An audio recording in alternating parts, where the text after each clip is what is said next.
नमस्कार विद्यार्थी दोस्तों। पिछले वीडियो में हमने देवसेना का गीत और कार्नेलिया का गीत के पूरे चैप्टर को कवि परिचय के साथ बहुत ही आसान भाषा में समझा था। मुझे उम्मीद है कि आपने वह वीडियो देख लिया होगा। आज मैं आपके लिए लेकर आया हूँ इसी चैप्टर के top 15 previous year question MCQ type में, जो पिछले 5 वर्षों से लगातार आपके बोर्ड परीक्षा में पूछे जाते हैं। साथियों, अगर आप चाहते हैं कि हिंदी में पूरे अंक लाएं बोर्ड परीक्षा में, तो इस चैनल को अभी सब्सक्राइब करें, क्योंकि मैं इसी तरह पूरे किताब के हर चैप्टर को इसी तरह विश्लेषण करके और प्रैक्टिस कराता रहूँगा और प्रीवियस ईयर क्वेश्चन लाता रहूँगा। दोस्तों, मैं आपको हर सवाल पूछ करके 3 सेकंड का समय दूँगा। इस बीच आप अपने उत्तर को सोच लीजिएगा। यही आपकी असली परीक्षा होगी।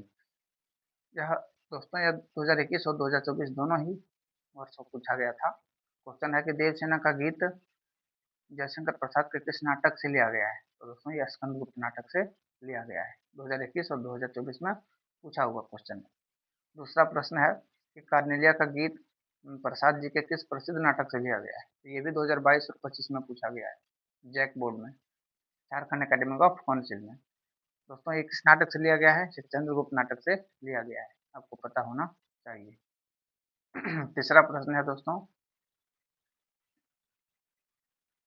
कार्नेलिया किसकी पुत्री थी? ये 2023 और 2026 में पूछा हुआ है। कार्नेलिया किसकी पुत्री थी? तो सिकंदर के सेनापति सेल्यूकस की पुत्री थी। बहुत कोई यहाँ पर सिकंदर लगाएंगे, जबकि सिकंदर सही आंसर नहीं है। चौथा है कि मैंने भ्रमवश जीवन संचित मधुकरियों की भीख लुटाई। यह पंक्ति किस पाठ से लिया गया है? यह भी 2021 और 25 में पूछा हुआ प्रश्न है। दोस्तों, ये लिया गया है देवसेना का गीत से। पांचवा नंबर प्रश्न है देवसेना किससे प्रेम करती थी? 2022 और 2024 में पूछा हुआ है। तो देवसेना स्कंदगुप्त से प्रेम करती थी, लेकिन स्कंदगुप्त चाहता था किसी और को, विजया को। छठा नंबर प्रश्न है कि कार्नेलिया का गीत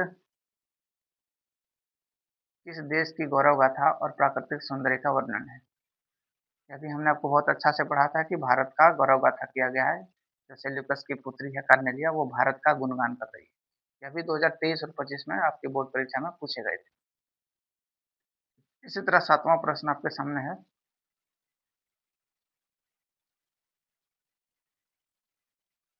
सातवां प्रश्न, अरुण या मधुमय देश हमारा।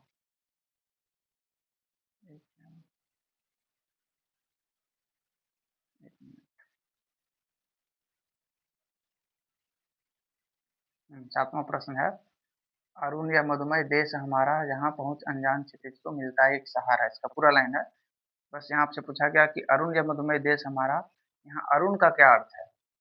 अरुण का देखिए 2022 और 2026 में पूछा हुआ है। अरुण का अर्थ होता है लालिमा युक्त सूर्योदय का देश, जहाँ लालिमा युक्त सूर्योदय होता है, ऐसा देश। आठवां प्रश्न है कि देवसेना के भाई का क्या नाम था जो मालवा का राजा था? 2021 और 24 में पूछा गया था। ये बंधुवर्मा। देवसेना के भाई का नाम बंधुवर्मा था, जो मालवा के राजा भी थे। नौवां प्रश्न आपके लिए यहाँ पर है। प्रश्न संख्या 9, उषा बटोरती अरुण गागर में कौन सा अलंकार है? देखिए, अलंकार अलंकार होता है शब्दों को सजाने का गहना। जैसे स्त्रियां श्रृंगार करती है, वैसे हिंदी में 16 श्रृंगार होता है, ठीक? उसी को अलंकार कहा जाता है। ये 2023 और 25 में पूछा गया है। यहाँ पर किस अलंकार का इस शब्द में, इस लाइन में प्रयोग किया गया है? तो मानवीकरण, मानवीकरण अलंकार का। ध्यान से देखिए, उषा बटोरती अरुण गागर, यहाँ पर एक सुबह को आदमी के जैसा दिखाया गया है, इसलिए मानवीकरण अलंकार है। 10वां नंबर प्रश्न, जो आपके 2022 और 26 में पूछा गया है जैक द्वारा। देवसेना का गीत में देवसेना की किस स्थिति का चित्रण हुआ है? तो देवसेना के यहाँ पर निराशा, वेदना और एकाकीपन का चित्रण हुआ है। निराशा, वेदना और एकाकीपन का। अब बताइए, क्या खुश और उल्लास का चित्रण तो हुआ नहीं था, क्रोध का चित्रण हुआ नहीं था, वीरता का चित्रण नहीं हुआ था, बल्कि वो हारी होड़ जिद्दी नारी थी। उसके निराशा, वेदना और एकाकीपन का बात किया गया है। 11 नंबर प्रश्न, जयशंकर प्रसाद किस काव्य धारा के प्रमुख कवि हैं? ये 2024 और 26 में पूछा गया है।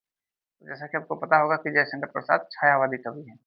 छायावादी कवि क्या होता है, जो किसी को ढेंसा कर बोलता है। जैसे मैं बोलूँगा कि मेरे पास यहाँ पर मार्कर एक मार्कर है, एक लाइन है, तो मैं इसको बोलूँगा, "ए लाइन तुम बहुत बदमाश हो, बहुत बदमाशी करते हो।" तो बताओ लाइन थोड़े बदमाश है जी, लाइन बदमाशी थोड़े कर रहा है, बदमाशी तो आप लोग कर रहे हैं। तो मैं इस लाइन के माध्यम से आपको बता रहा हूँ। तो ऐसे जो कवि होते हैं जो ढेंसा कर बोलते हैं उसको छायावादी कवि कहते हैं, जो छाया डाल डाल के करते हैं। तो जयशंकर प्रसाद भी एक छायावादी कवि हैं, थे है नहीं। 2024 और 26 में पूछा गया, वेरी वेरी इंपॉर्टेंट प्रश्न। 12वां नंबर प्रश्न आपके सामने है। यह भी 2021 और 2025 में जैक द्वारा पूछा गया, झारखंड एकेडमिक काउंसिल द्वारा पूछा गया है। श्रमित स्वप्न की मधुमाया में यहाँ पर श्रमित का क्या अर्थ होता है?